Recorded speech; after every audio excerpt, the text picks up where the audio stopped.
A gente volta a falar sobre as eleições municipais em todo o país, eleições 2016. Vou conversar com a Andréa Sadi, lá em São Paulo. Ela falou com o ministro responsável pela articulação do governo, Gedel Vieira Lima, sobre o fato aí do presidente Michel Temer ter antecipado o voto dele hoje. Sadi, o que disse o ministro, afinal? Oi, Sérgio, boa tarde de novo para você. Olha só, eu conversei com o Gedel Vieira Lima agora há pouco por telefone, ele que é o responsável exatamente pela articulação política do governo. E aí eu perguntei sobre essa estratégia de Michel Temer ter antecipado a sua vinda aqui à PUC em São Paulo para votar. Estava prevista a votação do presidente por volta das 11, 11h30, segundo seus assessores ontem, mas ele antecipou para fugir de protestos que estavam marcados para o horário que ele queria votar às 11, 11h30. O que disse o ministro Gedel Vieira Lima? Defendeu Temer, disse que não viu uma fuga do presidente nessa estratégia e disse que ele estava aqui desde as 8 horas da manhã e ironizou os manifestantes. Disse assim, nas palavras do ministro Gedel Vieira Lima, se eles quisessem, os manifestantes deveriam ter acordado mais cedo, eles dormiram demais. Aspas, fecha aspas, são as palavras do ministro Gedel Vieira Lima.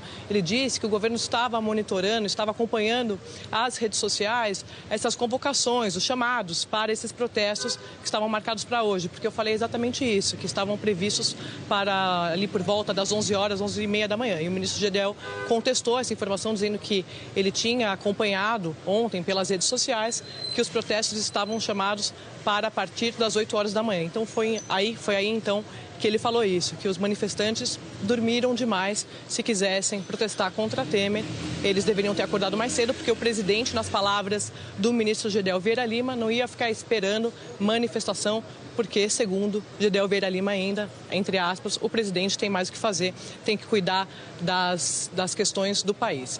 Fecha aspas, sobre a questão do protesto. Também perguntei para o ministro sobre a questão da base aliada, da disputa entre candidatos da base aliada do governo, por exemplo, exatamente na eleição aqui de São Paulo.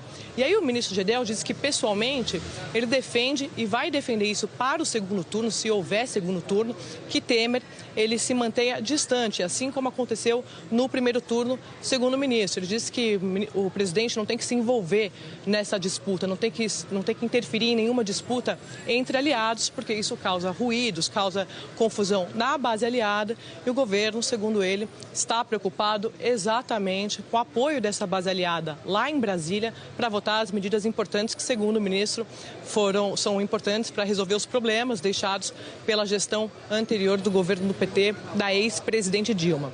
Ele disse que, se ele for chamado a opinar, ele vai falar exatamente isso para o presidente, que ele não deve se intrometer nessas questões da base aliada, onde tem mais de um candidato, como é o caso aqui, PSDB, PMDB, PRB, se forem 2 candidatos da base, ele acha que Temer não tem que interferir. Mas Gedel Vieira Lima fala sobre outra situação, outro cenário, se for um candidato da base aliada contra um candidato da oposição. E aí ele defende que sim, deve ser avaliada a presença de Temer, a participação, a interferência de Temer para garantir a vitória de um candidato da base aliada. São as palavras, as avaliações do ministro Gedel Vieira Lima. Ao longo da programação, Sérgio, eu volto com mais avaliações, com mais bastidores do governo, do Palácio do Planalto e os bastidores aqui da eleição de São Paulo também. Obrigado, então, Andréia, acompanhando lá em São Paulo, aí, trazendo informações, como ela falou, de bastidores, principalmente da cúpula lá do Palácio do Planalto e seus ministros